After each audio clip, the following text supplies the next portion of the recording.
This is Tattooed Granny, live from a picnic table. And yeah, I got my favorite breakfast. I just had my eyeballs dilated at the eye doc. It's blurry everywhere. Yeah, it's way too cold on that picnic table. What am I having? What is that?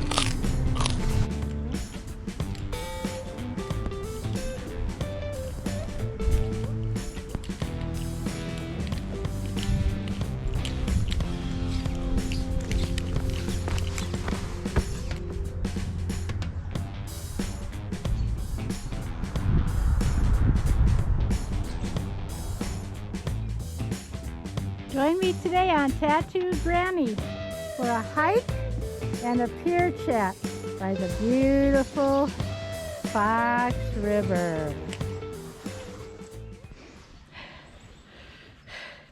Morning, Shroomers! I am in a wonderful place by the Fox River, known for unusual black squirrels, melanistic squirrels, that we may be lucky enough to see today. It is a predominantly oaky forest with dead elms along the fringes and lots of shagbark hickory. So it's a great place to shroom, and I wanted to give you some updates on what's going on in the world of shrooming. But two things first. One, I'm going to add a video that I previously published on the end of this video about identifying 4 really good morel mushroom producing trees. If you've already seen that, you can look in the description box, the timestamp, and you can skip it. But all this stuff that's coming at you now is new. So 4 trees to help you find more morels coming up. And well, oh geez, Georgia, you're kind of at the end of your morel season there. I've been seeing yellow oysters pop up, and that is curtains for new morel fruiting. Means it's too hot. So you're gonna find some big oldies, and maybe in the north still some good ones. Everything's going crazy around the mid-south. Oklahoma, bonanza, going great. Here we are in the first week of April, going strong. All your Midwestern states, about halfway through them, like Indiana and stuff, we're still getting heavy on the black morels. It's a great year for black morels. There's been so much moisture there. And it should be in another week or two starting your yellows and creeping up. In my yard, way up in the north here, I've got ramps starting about yay big. Ramps are a wild kind of leek onion, and they're really delicious. They usually start around here around the 8th of April, so they're running about 4 or 5 days early. So our season might be a little early, but it should be epic in the northern Midwest. Look how moist the ground is here. Ooh la la for morels. Very good news.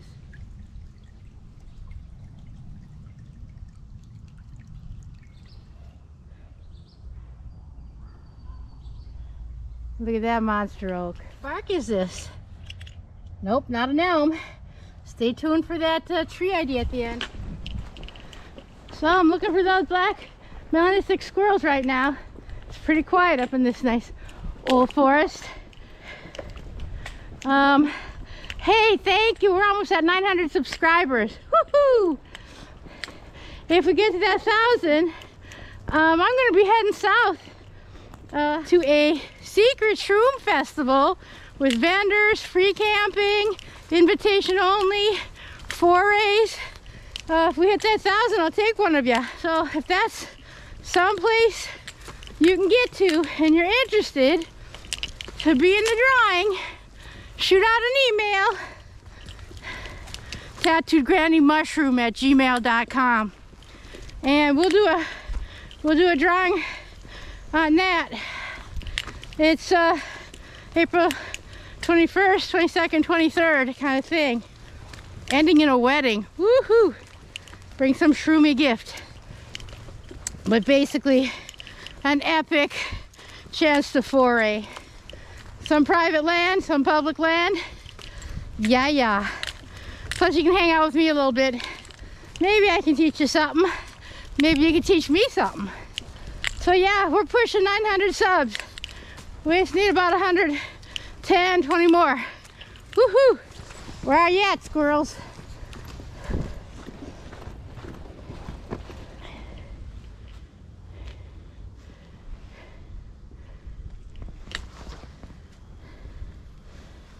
Beautiful forest. Granny's musings from a stump water break.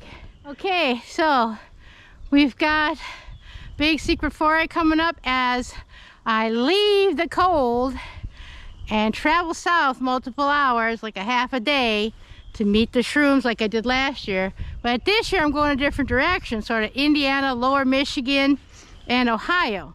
Last year it was western Illinois, Iowa,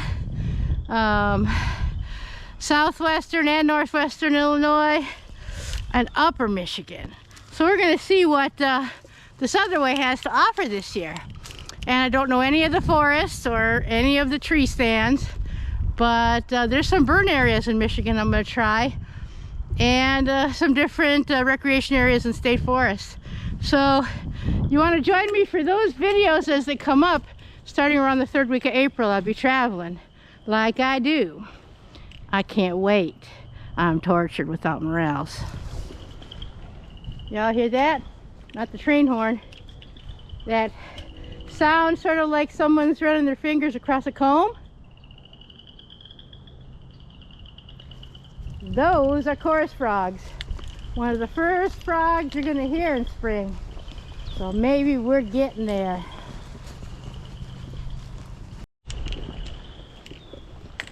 Not even one squirrel. Not even a sighting of any kind of squirrel. We are skunked for squirrels. This is the second time in spring I haven't seen them. They're very prolific in fall, so I'll come back in fall if we don't see any today, and I'll show them to you. Beautiful black squirrels.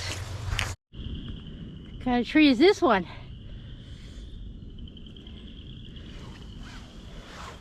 Check out my tree ID guide at the end of this video.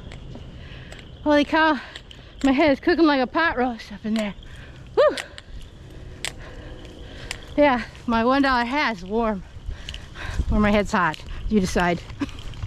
More frogs. For everybody who watches the tree ID video all the way to the end, the first tree I showed you was a white ash, and the second was a dead American elm.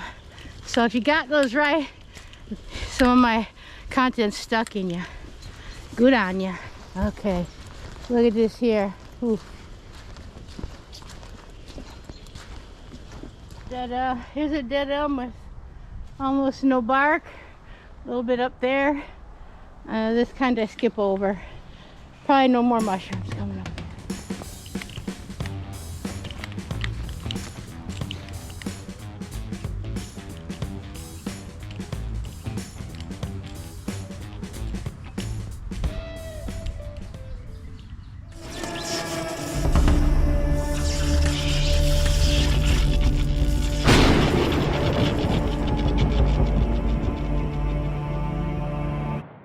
These 4 tree species are epic morel mushroom producers.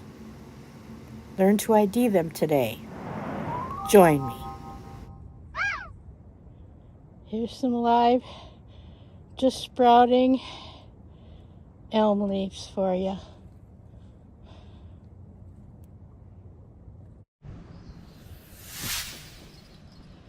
Full-size American elm leaves. So they look green. See the little ridges? This is a mature-sized American elm leaf. You can see where the base attaches to the stem. It is asymmetrical.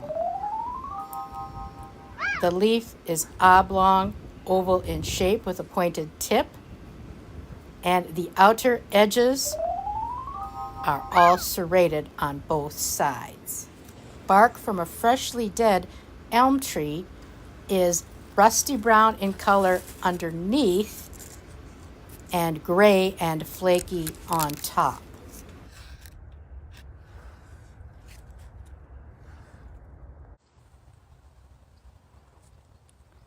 Great example of elm bark, American elm. A great host tree when it dies for morels. And this to me looks like a freshly dead American elm. It's just starting to peel. Look at how the roots have that kind of fingery look. They have shallow roots. And when you go up to the top, you can kind of see it spreads out like a martini glass. The bark itself is kind of orange underneath. As they start to die, they might get an orange or a white cast to them. Up higher, which it's hard to see, he's got kind of a white cast and no buds. That means deceased. And this year, we might hit the jackpot. This is the perfect habitat and time to find morel mushrooms. It is a young forest with plenty of dead elm trees. Warm 60-degree days and cool 40-degree nights with adequate precipitation and a soil temperature of roughly 55 degrees, 4 inches down into the soil. All these factors are perfect for morel fruiting. Okay, this is an epic multi-trunked dead elm tree. See how it flares at the top, fluted like a vase or a martini glass?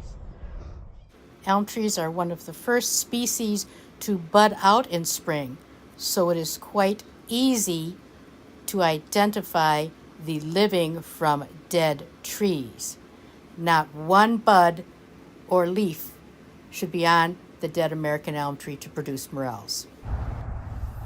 Apple trees are another favorite for morels to fruit, especially if they're stressed, dying, or dead.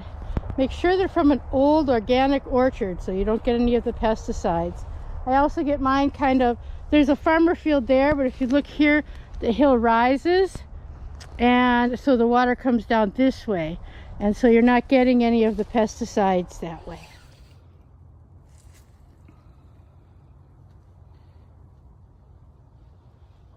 These apple trees produce wonderful big meaty morel mushrooms every year for me. Apple tree bark looks surprisingly flaky and gray, like elm bark. Apple tree leaves look like this.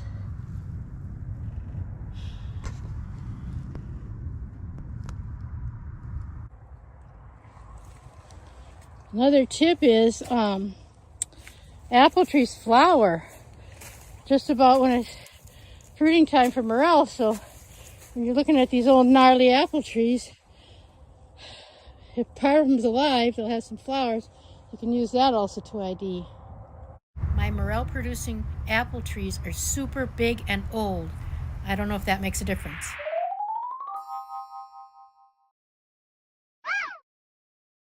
Or seed pods.